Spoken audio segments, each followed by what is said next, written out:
From talking about a tech giant like Apple to focusing now on Main Street, we're going to take a look at the cyber threat as it pertains to small business. And this is pretty scary in a lot of ways. They had a hearing about it on Capitol Hill yesterday, detailing just how dire the situation is. Watch this.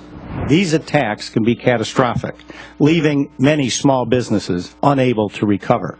A recent report shows that nearly 60% of small businesses will close within 6 months of a cyber attack. With us now from Buffalo, New York, is the chairman of that hearing. He's heard from the member of the House Committee on Small Business, Congressman Chris Collins. Congressman, thank you for coming on, and that is quite a statistic. I'll repeat it just so people can get it in their heads that 60% of small business, according to this study, will close within 6 months of a cyber attack. I mean, it just puts them out completely. 6 out of 10. What do we do about it?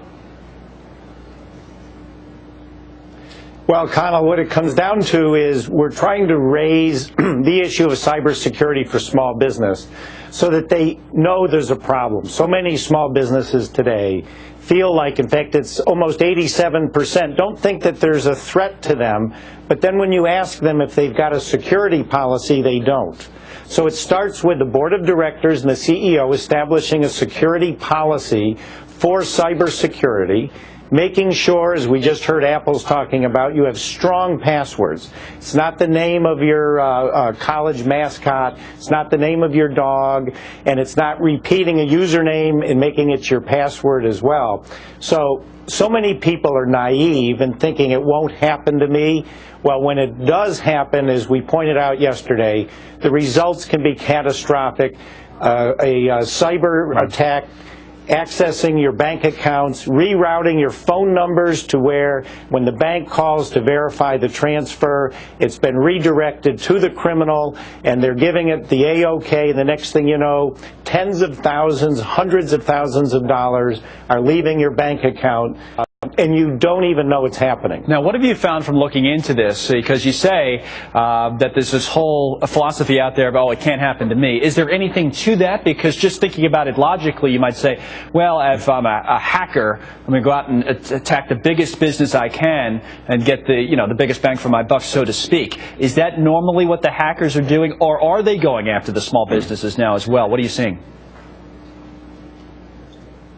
Well, no, that's the thing. 20% of all attacks today are on small businesses with fewer than 250 employees.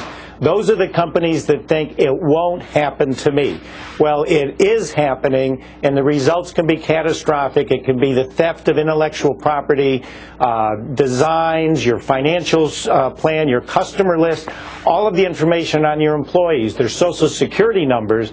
And what we're seeing is they're accessing a list of passwords and usernames, right, and they know a lot of Americans use that same password and username again and again, and then they're accessing thousands, tens of thousands of sites, and they're getting hits where all of a sudden this same username and password is working in multiple sites, and they're accessing your data, and you've got a real problem. As a final thing, Congressman, tell me then specifically what, if anything, we should do about it in terms of government involvement. We've had this conversation a number of times here over the last couple of weeks about what type of role government should take. When we have small business owners and CEOs on to talk about other issues, be it health care or something else, they say, boy, we have a lot to deal with already. We don't want more regulation. We don't want our costs to go up.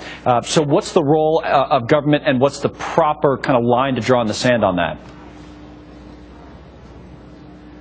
Well, you've made a good point, and our position now is on the Small Business Committee shining a spotlight on cybersecurity and the need for small business to be more diligent than they are and to understand they are under attack. But we're also going to be very cautious in making sure we don't have regulations on the reporting of an attack and the things that might not be something a small business can do, and the cost to have that capability would be quite onerous. So it's that fine line between not having regulations that would add cost to small business, but making sure small business knows they just can't sit idly by and understand they have an attack when it's too late. All right. They've got to have policies in place. They've got to educate their workforce, password security, and encrypt their data. Good stuff out of Congressman Chris Collins on a very important issue, joining us out of Buffalo today. We want to point out in the next hour here on Fox Business that